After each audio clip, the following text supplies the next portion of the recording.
Today I'm going to attempt to make this Winebox time capsule in under 1 hour.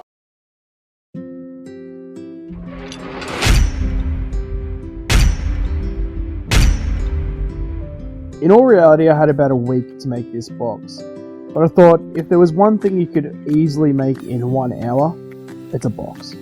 After selecting a couple of scrap pieces of pine, I ran them through the planer to clean them up and jointed one edge with my hand plane. I can then clean up one of the ends and cut the blank to final length of the box. I did not record it, but I cut the blanks in half and then ran them through the table saw to final height of the box. I then cut the box ends from one of these pieces. Now that I had all four sides of the box, I moved over to my router table to do two things. First was to route a groove in the bottom of each side to accept the bottom of the box. Second was to route the groove for the lid to slide in. I gave the inside of the box a sand up to 240 grit.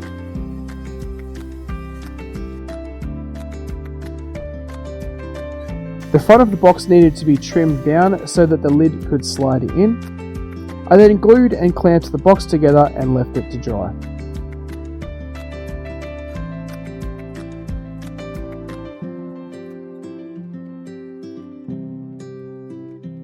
While the box was drying, I ran some more pine boards through the planer to make the bottom and lid. The router left round corners in the recess, so I squared them up with a chisel.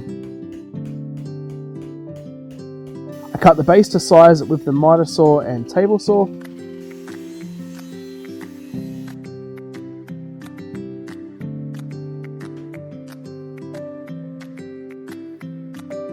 And I repeated the process for the lid. I then added a slight chamfer to the sides and back with my block plane for both decoration and to make it easier to slide in and out. I could now glue in the base. I had a blowout with the router, so to fix this I used a chisel to square up the gap and filled it in with a scrap piece of wood with grain facing the same way. I just glued and taped this piece in place. I also routed from the wrong direction on one of the sides, so I filled the hole the same way.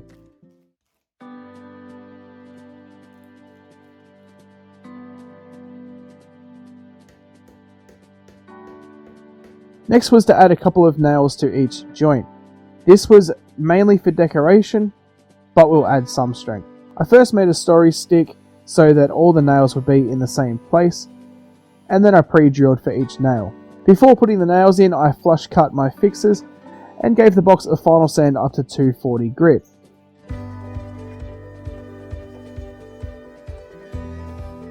I then installed the nails. The reason why I sanded first is because I did not want to sand the top of the nails. I then gave all the edges a small chamfer with my block plane and gave the box its first coat of finish. The finish used isn't important, but for those curious, I used an ultra clear varnish as I had it left over from my last build, which I'll have a card up above now.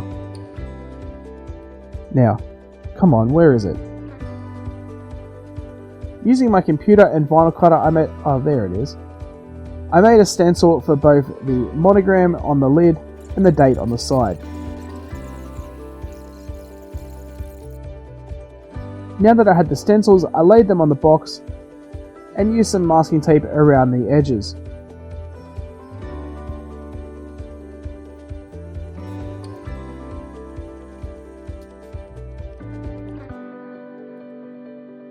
I used a sponge brush and dabbed on the white paint.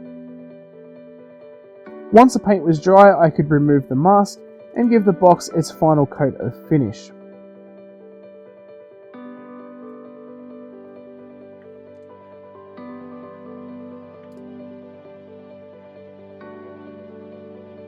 Using a hand plane, I filled the box with pine curls. Okay, so the last thing I need to do is drill the 2 holes for the nails that will lock the box closed.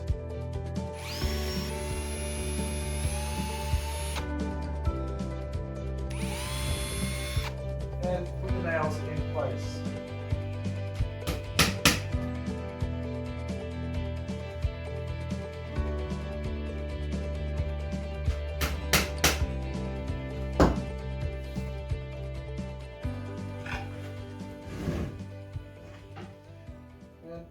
goes. So these two nails will stay sticking out, and the wedding couple on the day will hammer the nails in with their vows and wine bottle in the box. Now, as you can see, this took just over an hour to make. If you liked my video, hit that subscribe button down below and the notification bell so you don't miss any future videos. You can also follow me on social media on Facebook and Instagram, and I'll have links to those down below. And I'll see you next time.